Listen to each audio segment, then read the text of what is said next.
Hello, welcome. Salam alaikum for wherever you are in the world. We're delighted that you're here with us today. My name is Marilyn Crawshaw, your host for today's event. And before I begin the event, I've been asked by the MACFEST organisers to request our audience to please follow MACFEST on social media and spread news about the festival using the hashtag #SpreadHoneyNotHate.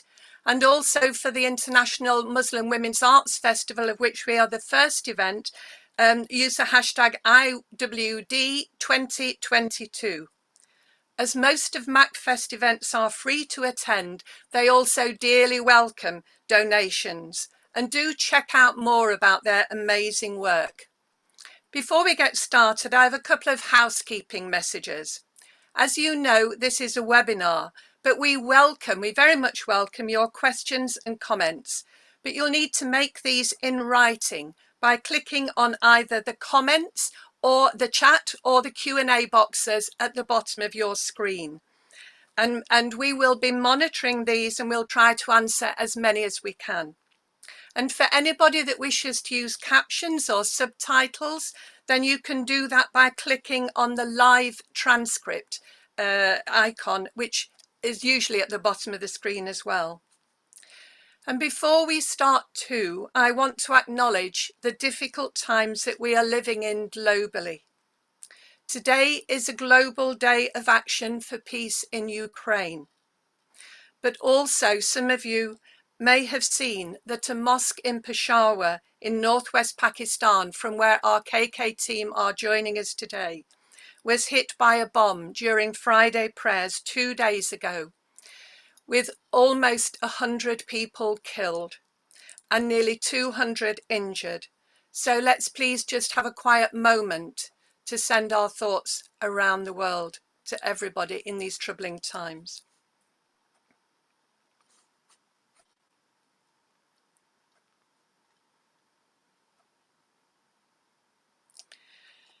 And today, as we approach International Women's Day on the 8th of March, we are celebrating women's empowerment and creativity with Kwendo Kor, a remarkable organisation based in Peshawar in northwest Pakistan, about which you're going to learn a lot more.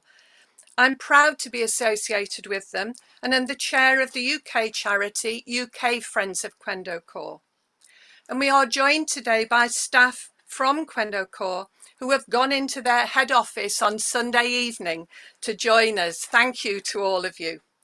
You will be hearing from Shazia, Nuzhat, Khalid and Mariam, with Imran offering technical support in the background. The programme is that you will first hear from Shazia, who will tell us something about the background to Kwendo Kor. Then Nuzhat will tell us about the skills work in particular, before we watch a short film about it that Imran has put together. Khalid will then tell us more about how the skills work fits into the overall approach to their work, before we hear some reflections from Mariam Bibi, KK's inspirational founder and chief executive. And we'll try to answer your questions as we go along, so do get putting them into the chat or Q&A. So I'm going to start by introducing Shazia, who is the Senior Programme Manager with KK, and she is going to tell us some more about the context in which KK works. So over to you, Shazia, please, if you'd like to unmute and move closer to the laptop, and we've got the first slide up. Thank you. Hello, everyone. Good noon and good evening to the people around the world. First of all, I would like to thank Marilyn and MACFEST for organizing this wonderful event and giving me the chance to describe my organization and its effort for the empowerment of girls and women. My organization, Kwendo Kor, is a Pashto word which means sister's home. And we work with the vision that a compassionate society where women and girls live with dignity and self-reliance. First of all, I would like to tell you about the presence of KK, where we are working. KK is a Pakistan-based organization, and it is working in one of its province, Khyber Pakhtunkhwa. But where Pakistan is located, let me tell you that Pakistan is a South Asian country, which is bordering with India in the east and China in the northeast, and then Iran in the west and Afghanistan in the northwest.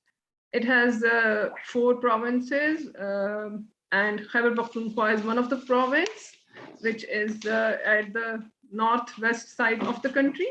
So KK is working in KP, Khyber Pakhtunkhwa. And let me tell you about the population of Pakistan. It is almost 207 million, according to the census, which were held in 2017. And the population of Khyber Pakhtunkhwa is 27 million, while there are some areas which were initially they were called federally administered area. At the time of British government, they were separated from the mainstream government, and they were called tribal districts, which were bordering basically Afghanistan, and now they are merged into the Khyber Pakhtunkhwa, and they are now called newly merged districts. And the population of these newly merged districts is about 5.5 million nowadays. So KK is geographically working in Khyber Pakhtunkhwa, including newly merged districts. Next slide, please. These are some of the glimpses of the work of KK, which has been working since 1993.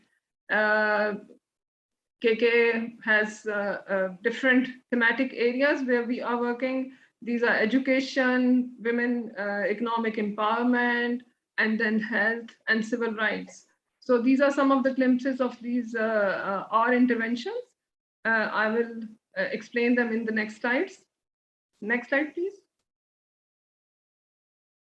Okay, some of the challenges and issues which we face as working in the Khyber Pakhtunkhwa. It's a poverty-driven area and hit by natural and man-made disasters, and then there are some values and cultural taboos are also there. So we have been facing these challenges and issues since long, and we are struggling with them, and we are trying to cover these issues. Like there is a cultural taboos and values, like it's a patriarchal society, it's a Pashtun society. Domestic violence exists here.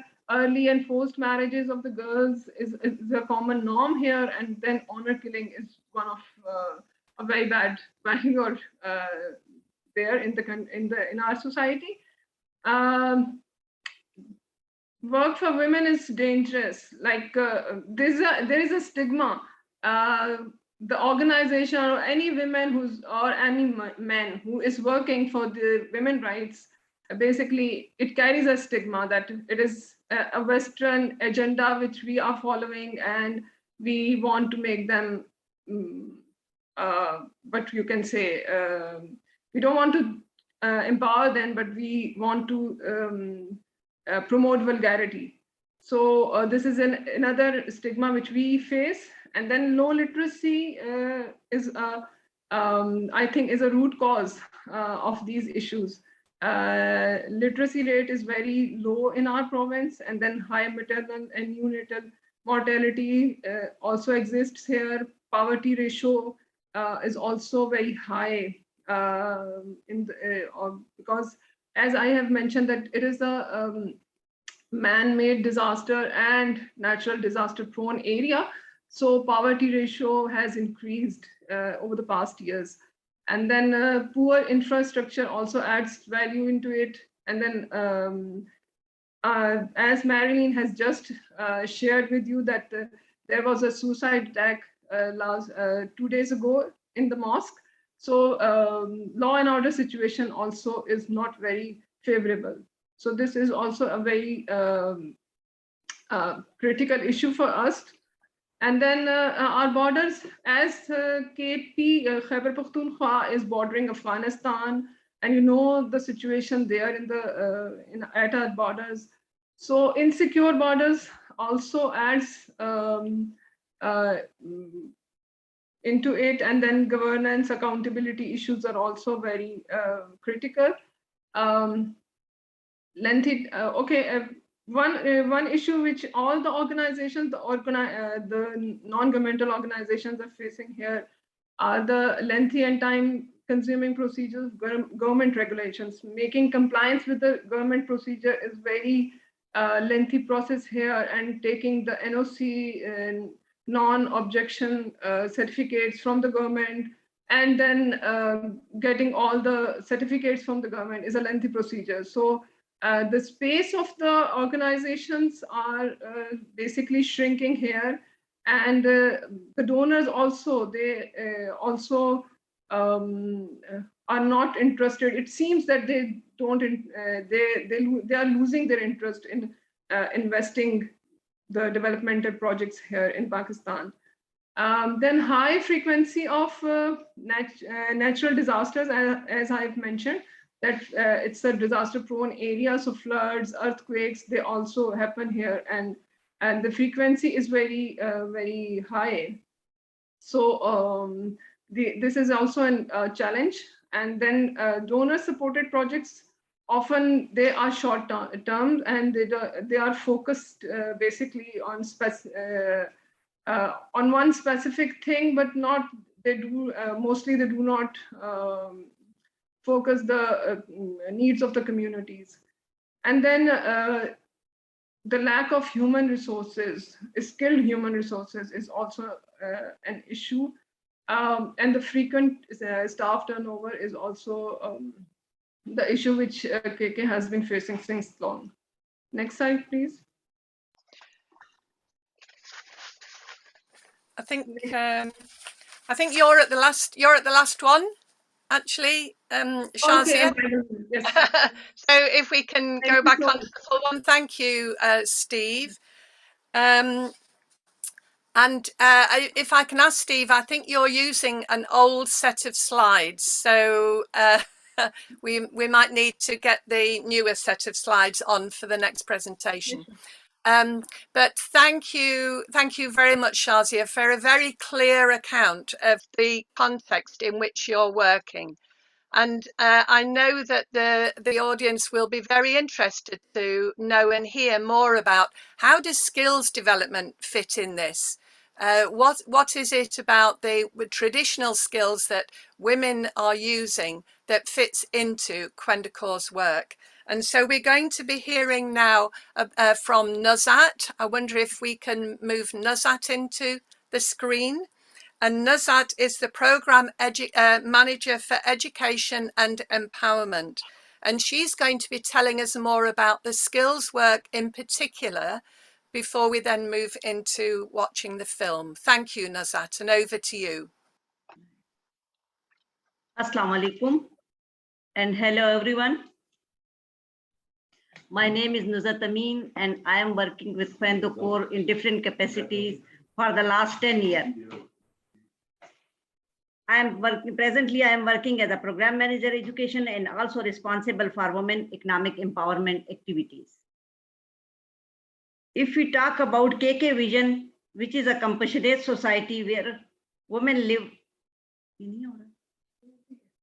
if we talk about KK Vision, which is a compassionate society where women live, where women and girls live with dignity and self-reliance, in this connection, Kwendo Kor offers vocational training to women to promote skill-based income resources and thereby empower them with the knowledge of themselves and to strengthen their position to make them one of the earning members of their household and communities.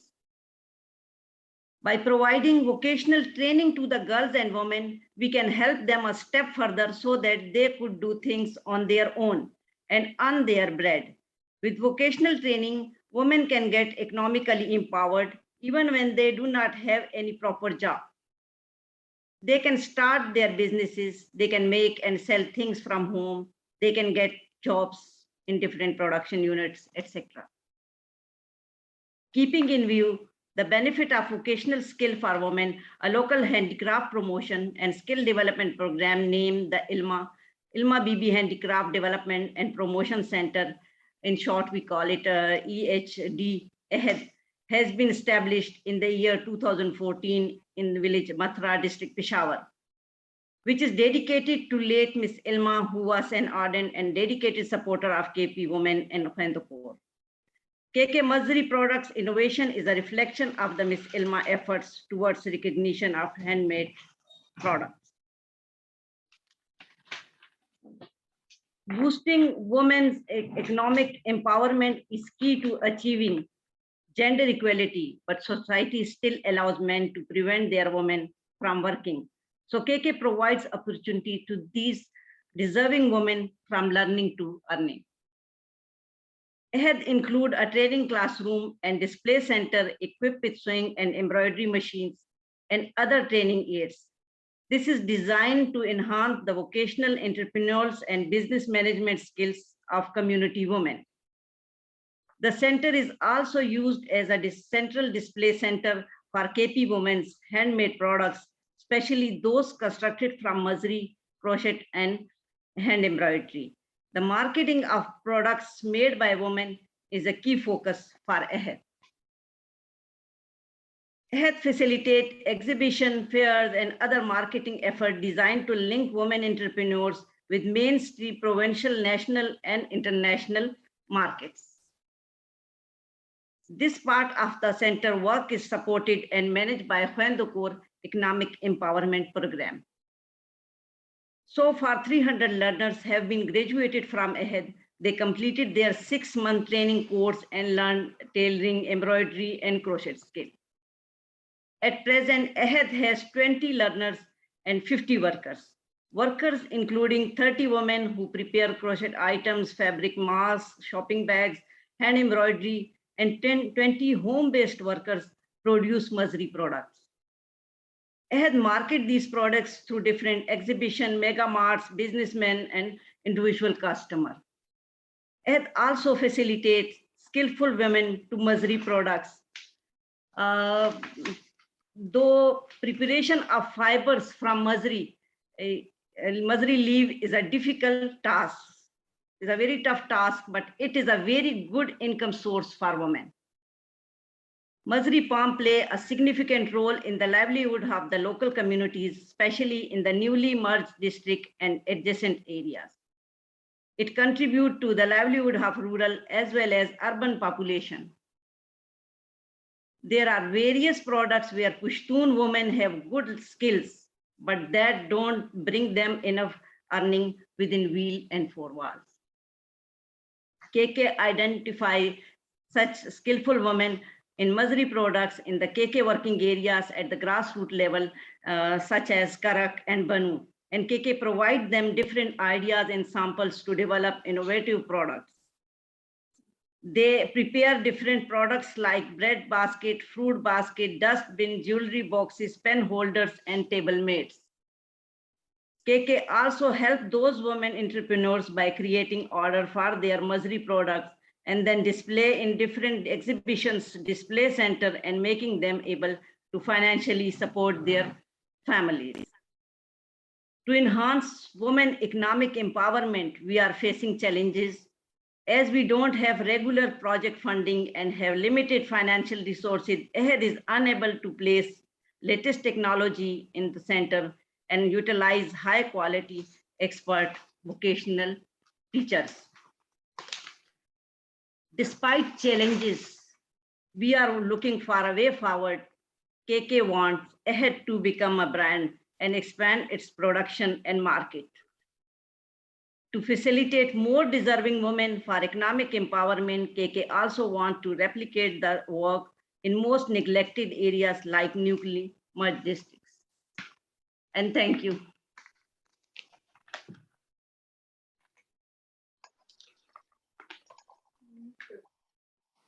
Thank you, Nazat. That was very clear and very helpful, and it really gives us a very useful background to the work that Kwendo Kor has been doing.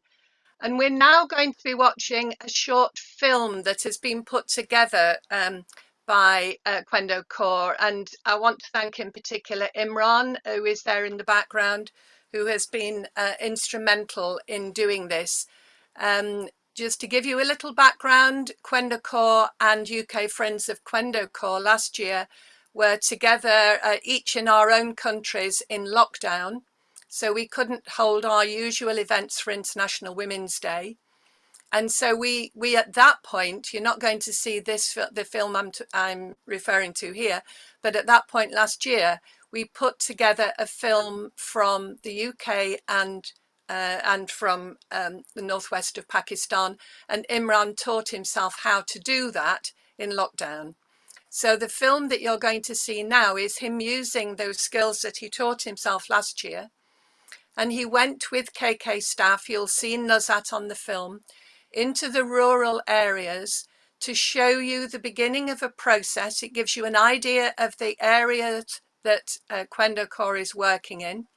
It will show you them gathering the grasses, the Mazri grasses, that they then have to, after harvesting, they have to dry them and prepare them ready for making the basket work, that you will then see some of the baskets that of the finished product. You will see women who are preparing the grasses.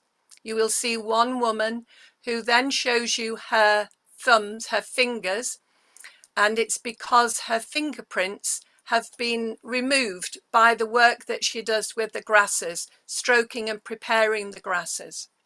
And then the film moves to one of Kwendo Kor's skills centres to show you some work that is being done in embroidery and crochet.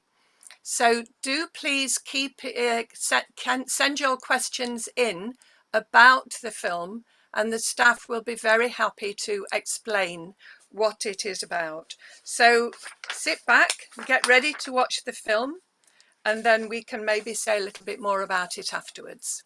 So over to the film now, please, Steve.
Thank you. And as that film ends, then I hope that you have enjoyed it. And I would just like to say a little bit more about it as well, because I think that if we leave that slide to one side for the minute, please, Steve. Because what's happening here with this film, what you've been seeing there, is a way of not only keeping women's skills alive and offering the opportunity for economic empowerment, trying to lift some of that poverty that Shazia spoke about at the beginning. And Kwendo Kor is key to that by enabling them to connect with markets. You saw that the first rural village is 160 kilometers, I think, away from Peshawar. These are the sorts of distances that Kwendo Kor staff are working in and traveling. So this is a very important work that they're doing, but it's also honoring these skills of these women and giving them the sort of dignity and self-reliance that's at the very core of what Kwendo Kor is doing. I also wanted to explain why in the rural areas you only saw the women's hands, you didn't see the women. And Kwendo Kor had to spend quite some time negotiating with the villagers because the traditional values mean that women's faces, women's bodies should not be exposed to an external gaze. So what they did, Kwendo Kor, was worked carefully with those villagers, and they took a female member of staff to do the filming. And even then, the men of the women whose hands were filmed needed to be standing there while the filming was going on. And that's how we were able to give you a glimpse into the rural approach.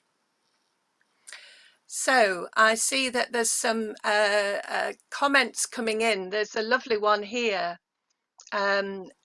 Which is saying it's such intricate work. Imagine the hours and days that women spend on this sort of creative work, and they represent millions around the world working like this in rural communities for creative and economic prosperity. And there's somebody else here who has actually purchased some of these goods. We do have some of them in the UK, and we put them out when we have events. And she says they're stunningly beautiful and of great quality, and they make excellent presents. So I think that what we're going to move on to now is Khalid. So Khalid is the Director of Programmes for Kwendo Kor, and he's going to tell us about how this skills work fits into the wider approach of enabling what is called a viable village approach that Kwendo Kor is becoming really quite renowned for now, as it's developed this approach to community development and women's empowerment. I forgot one thing, Khalid, if you can bear with me. I am wearing a top that was made by Kwendo Kor in one of their skills centres. So over to you, Khalid.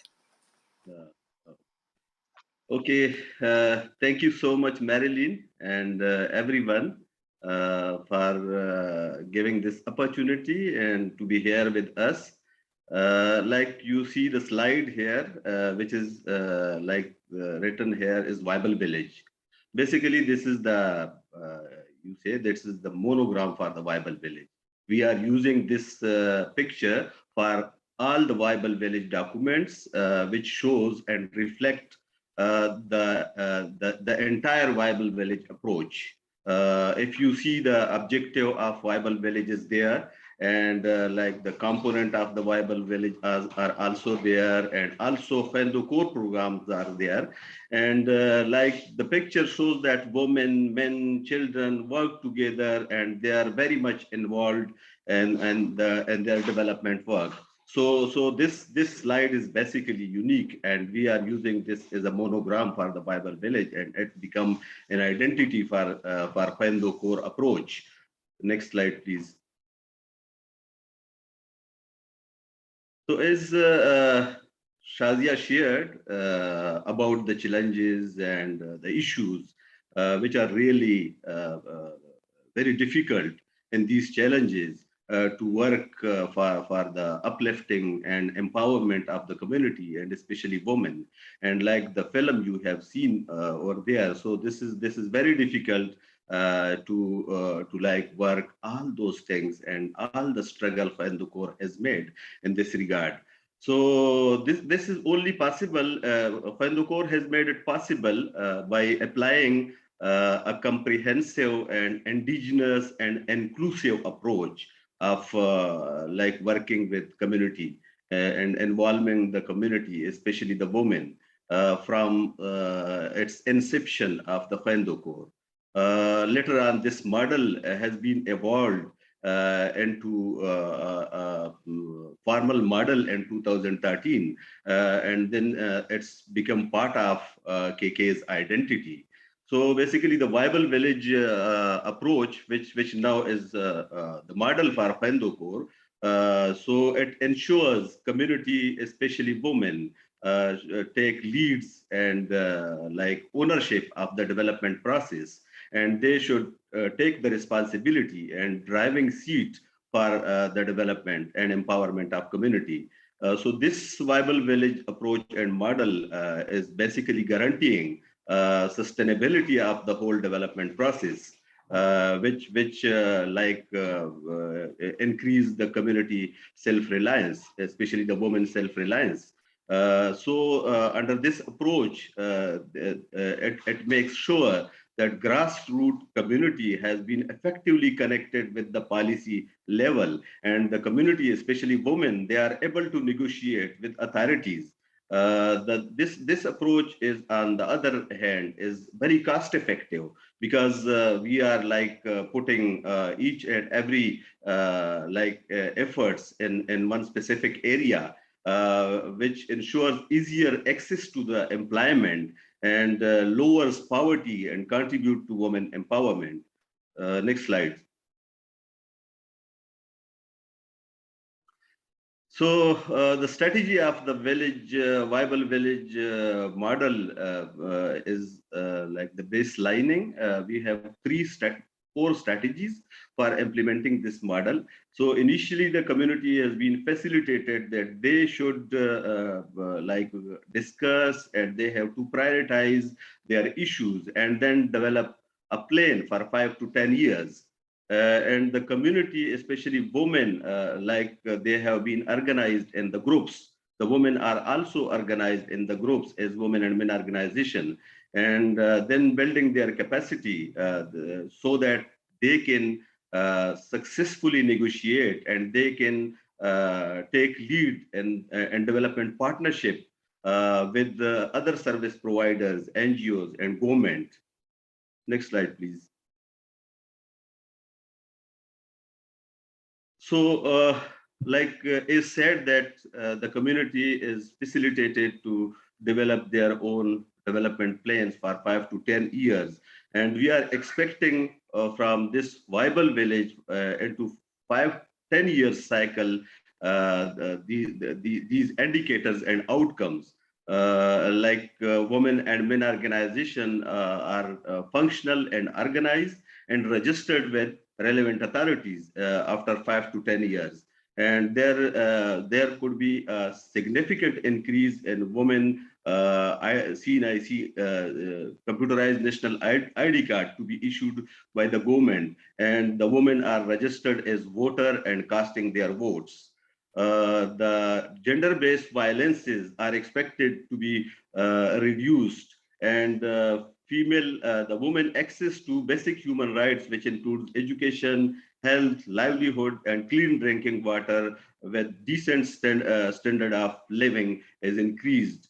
And the community have their own disaster response plan in place. So these are the outcomes we are expecting from the viable village after 5 to 10 years when we start working in a village. Next, please. So, okay, that's it. I think, thank you so much. I think that's right. Thank you very much indeed, Khalid. I think that was a very clear explanation to it, and it's something that sounds very easy, And of course, as we know from our contact with you now over many years, that this is careful, painstaking and skilled work.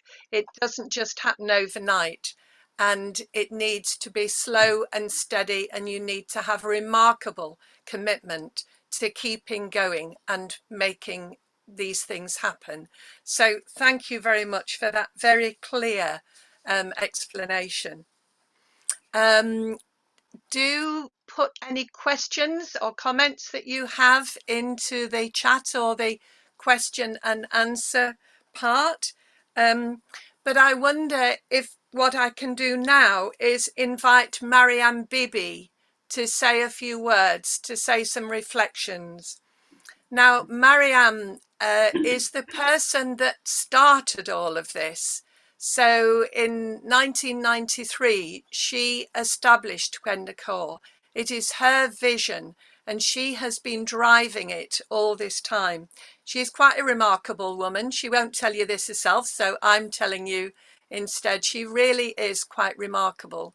She has amazing empathy, and she has amazing vision.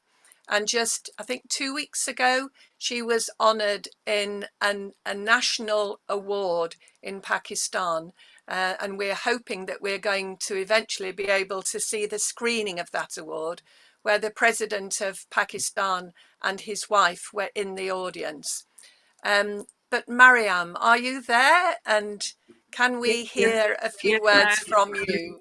Yes, I'm very much there, and I'm enjoying your comments about me. So, okay, thank you very much, Kesra. Thank you very much, Marilyn, Naima, and everyone who are participating. I think in the way this format has been really helpful, because I don't need to say a lot. Already you have done the introduction, and Shazia has also given the context, and Khalid has kind of explained very well our approach. I would just like to add that learning never stops. It's like we are learning, and we are keep on learning, and the changing context, as you have said already, we had a little bit of kind of peace, and now again this bomb blast has created a lot of fear and insecurity. The point is that how one creates within the organization and environment that we keep on responding in this situation, and that we don't lose resilience, and that is very kind of important. And I think that is what Khwendo Kor strength is. Our approach already is holistic, and it is based on trust, and wherever we work. And I think so that trust is central, and within the organization also, trust building, that is very important to us. And so it's like, based on my personal learning, despite being educated, but not having financial kind of resources, pushed me that it's like it doesn't work in only education is not enough if women do not have economic resources within their hands. And then also health, as already explained by Shazia, that these are the programs which Khwendo Kor has been kind of implementing. Whatever opportunity we have, whatever we can raise, gather support, so we don't leave any opportunity unattended, and we try, because as I said, a woman without good health cannot live with dignity. A woman without education cannot think of a dignified life, and then women without economic capability also. But then that we don't look at women in isolation. It is all about society, and it is all about the family. And then also, I think the most important is that, as I said, we keep on learning. So if you work at village level, but dynamics change and the world is changing, and COVID has kind of proven that it's not in person now. We are meeting digital meetings. So now again, the skill and confidence, communication, articulation. So it's we can't look at things in isolation. So it's like different. The approach has to be different. So people like Imran, Khaled, and Shazia, and Nuzat. So they are extremely capable people who say things and articulate things, and then they allow that not only the village women are confident, but they are confident how to create spaces. So when it is not retaliating, it is what one wants to do in a society, not in retaliation, but in partnerships. That is what is viable village approach, and that gives us a lot of confidence, because we don't create fear, we don't kind of threaten, and we work with the people. So I think our important point is that personally, I believe that we make changes at impact level, so that really we have the Khwendo Kor work has an impact, and you can see that it has an impact. And I'm very humbled, because I have not been involved directly involved in creating this program and creating this video. And so I'm very humbled, and really it is heartfelt in the way things are happening. And I feel a bit confident that even after me, like we are remembering Elma, that things will continue. That was my fear before, that everything will collapse, nothing will remain. I think the journey will continue. Women empowerment, women economic empowerment, yourself, people like Kasral, people like within Khwendo Kor, outside Khwendo Kor. So I think this, I will end with that, that I'm very grateful, and I'm really humbled. And you mentioned the television program. So tomorrow, I think I'm again called to Islamabad, because the women who got award, they have invited only 2 women among all these 12. It is an international award. One woman was from Malaysia also, I think. Then another was from Canada. So it is an international award. So but only 2 of us are called, and so tomorrow there will be an I think 15 or half an hour interview, and hopefully that would also be available on YouTube. So I think I will end here, because you have given me 5 minutes, and you know me then. It's very difficult for me to stop. So I think I will stop here. Thank you very much. Thank you, Marianne. That's lovely. And just, I've known you now for many years, and every time you speak, I enjoy listening, and I keep learning as well, and learning from your example. And I think that your legacy will live on for many, many years. I think that you have taught many people, and I know that people who've worked in Kwendo Kor or have had contact with you through Kwendo Kor, who have gone on to take your message into other settings as well. So just thank you so much for that. I want to finish. Well, I'm looking at the questions. I don't think that we have any, but if you have some, you need to be putting them into the Q&A now, so that we can be dealing with them. You heard at the beginning that Kwendo Kor works with girls in schools, women. They've done some lovely things like enabling girls learning in schools to go home and help their mothers at home to learn numeracy and literacy. They work in civil rights, they work on economic empowerment, on health, across all those bits, because all of those bits of us are what makes us human. We don't live in different silos. But I wanted to give one story that we wrote about recently in a newsletter for UK Friends of Kwendo Kor about one young woman in particular. And her name is Aktara. She was 26 at the time that we wrote about her, came from a very poor family and had limited schooling. She suffered hormonal disturbance, was prone to sickness, and regularly visited Kwendo Kor's health centre. And gradually, over time, she became motivated by KK staff to learn skills at the handicrafts centre that you saw in the film. Oh, and by the way, you may wonder who Elma Bibi is. Elma was actually the founder of UK Friends of Kwendo Kor. She is another remarkable woman, sadly no longer with us. And she became a firm friend of Mariam's. And when they opened that handicraft centre, they named it after her. So Aktara learnt skills at the handicraft centre that you saw in the film, and she joined their adult literacy classes. And initially, she said that she felt embarrassed at sitting among young girls and feared that they would laugh at her.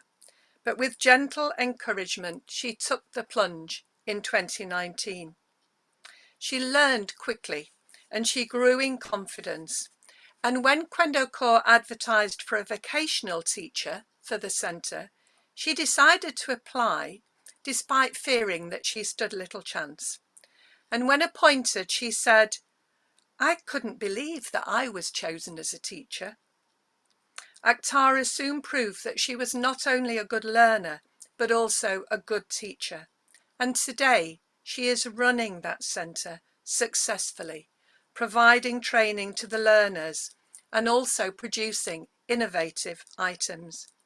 She is an active, confident teacher, happy to help support her family and excited and hopeful for a brighter future. And there are many Aktaras that we could talk about that Kwendo Kor has helped over the years.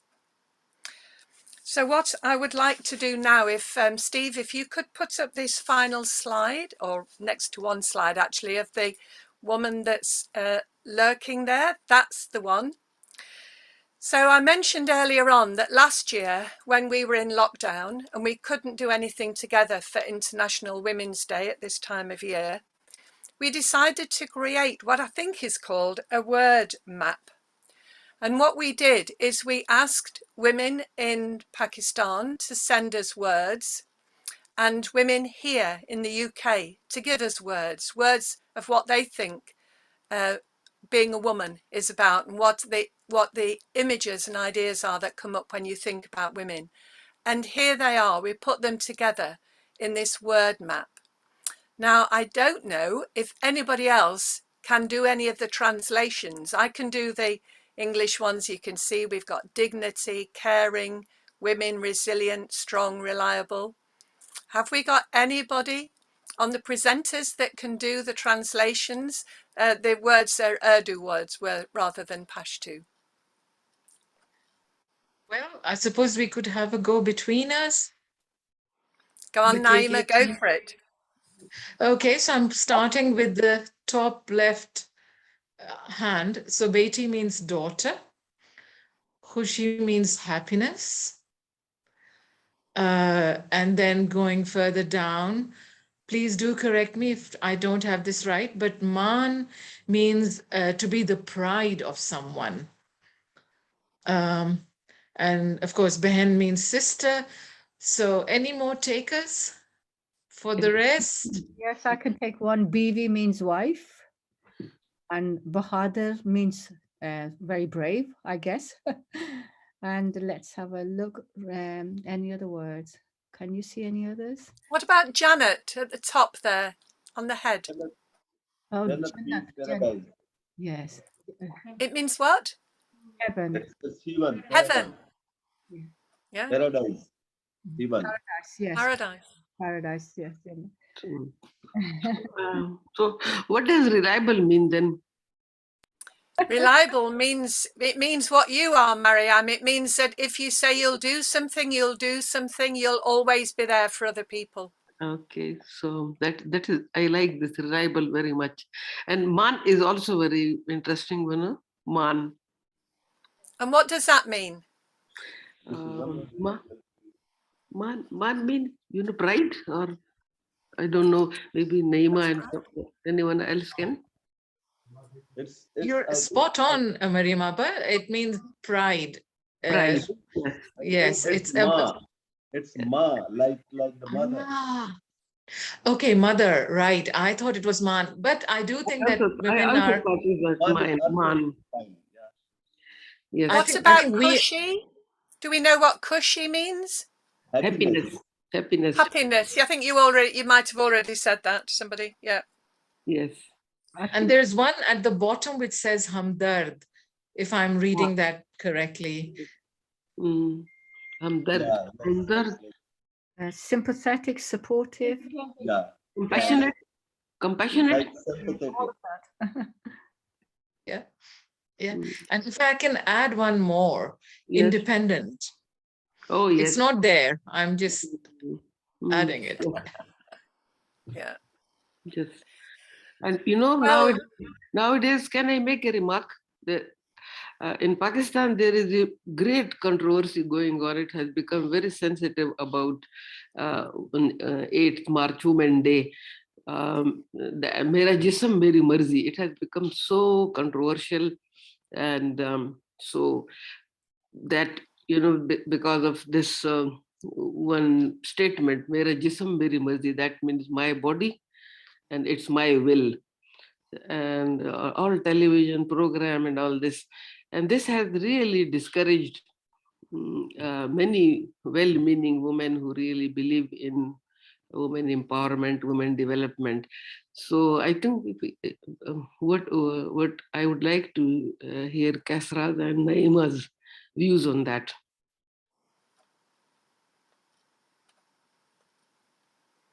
You go for it. Oh Kasra, gosh. do you want to say anything? Kasra, would you like to say something? I can imagine where what they mean, but I can equally understand why it's controversial as well. Yes. You know, it's a clash of European ideas, they think, and local traditions, and people who take it wrongly in a wrong context. And in a way, it takes away what Women's Day and focus on women is. So, you know, those women have their ideas, and, you know, there's rationale behind it. And it could easily be misused, and probably is being misused. And it takes away all the good work, the spotlight, and all the amazing women doing amazing things. So it's like being hijacked by this controversial issue. I mean, that's my take on this. Yes, exactly. But it has become so sensitive. If you talk kind of as what you said, then you are labeled that you are not independent, or you're not pro women empowerment. It is like now interpreted in a black and white way. Either Mera Jism Meri Marzi, you think it is correct, or it is wrong. So it has really created a very, very sensitive and hard, charged kind of environment here. I think from what I can gather, it's polarized the women. Yes, yes, exactly. It's a polarizing issue, which is it defeats so the whole thing. even word like independent, what Naima said, that is very good.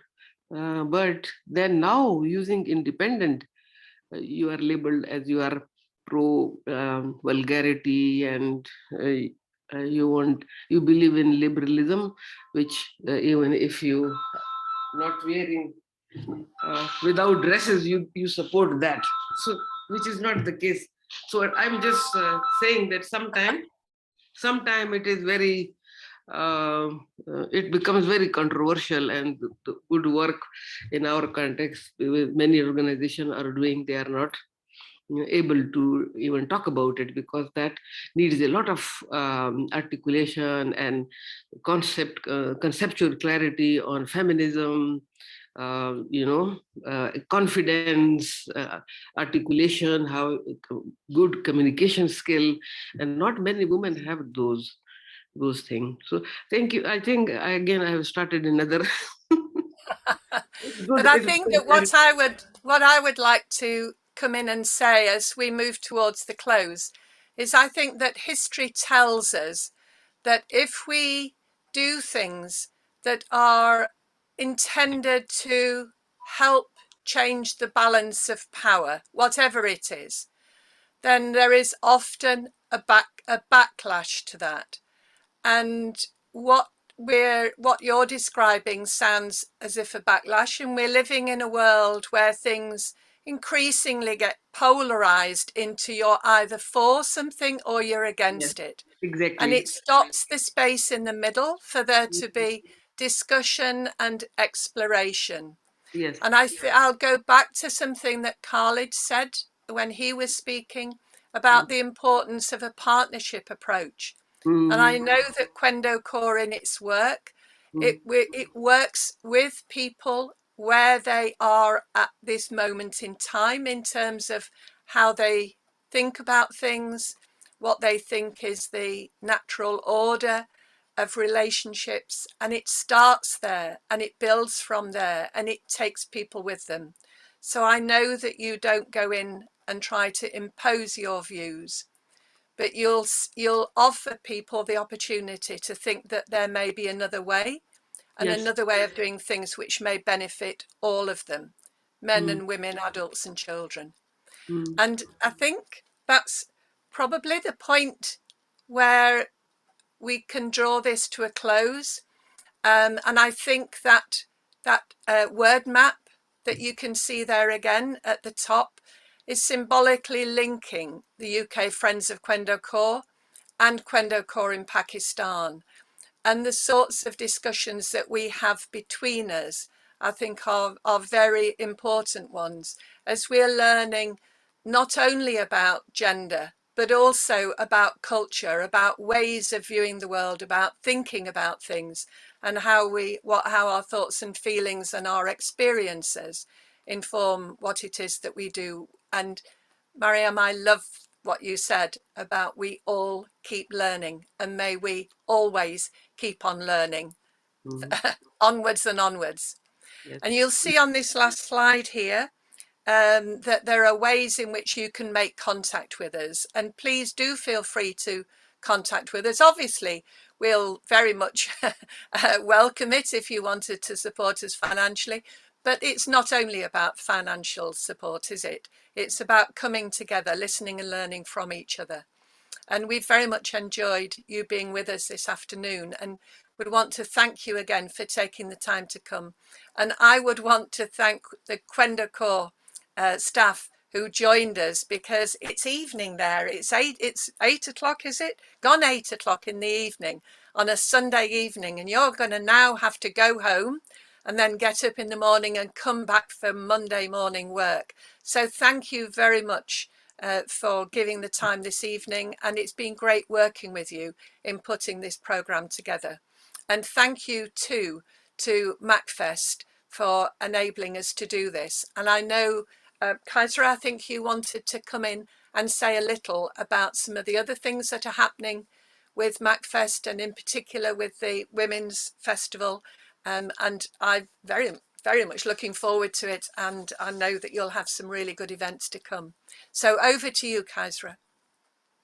Thank you so much, Marilyn, for beautifully hosting this event today. Really, really loved it. I mean, so glad to host your team in Kwendo Kor in Peshawar, and thankful to them for joining us in the evening, as you say. And thank you so much to Mariam Bibi and your amazing team in putting together all the presentation, the videos, and all the hard work. Thank you, Nuzhat, Shazia, Khalid, and Imran, mashallah. We loved it. And knowing English is your second language as well, mashallah. It was a brilliant presentation. Yes, Sister Mariam, learning never stops. We have learned so much about this excellent project and the charity and amazing things that they're doing and achieving so much for the community women. And as I said in the chat, you know, what we've seen today here represents millions of women from around the world. And our aim for the Muslim Women's Art Festival that this event is part of is to put a spotlight on those women who are not their famous women. They're ordinary women doing amazing things in their own way. And you have given them the platform. And we at MACFEST have given them the platform, and we're very, very glad to do so. So this event is the first of our international 2 weeks events celebrating women as part of Muslim Women's Art Festival. Yesterday, we hosted a full-blown festival live in Manchester with over 12 events in an art gallery celebrating all forms of art, and hosted and celebrated nearly 50 women from the Northwest from all nationalities. Last month was Youth Festival. Now we have started this March month as the Women's Festival, and that's why you can see we've got a different logo on, different color scheme here. Do now join us for our next event this Tuesday to celebrate International Women's Day. And it's a digital event like this, and it's going to be really good. You can join from wherever you are. And we will host and put a spotlight on 4 women writers from Nigeria, Germany, Afghanistan, and Britain, hosted by Dr. Claire Chambers, who was here, who's still here with us for this, and who's also part of the charity FROK. So thank you everybody so much for attending, and assalamu alaikum, and good afternoon from England, and of course, good evening from Pakistan. Salam again. Assalamu alaikum. Thank you, all of you. Hard work. No, thank you, Miriam. Yeah, We will be in touch again, inshallah. Thank you, everyone. Thank you so much, Stephen.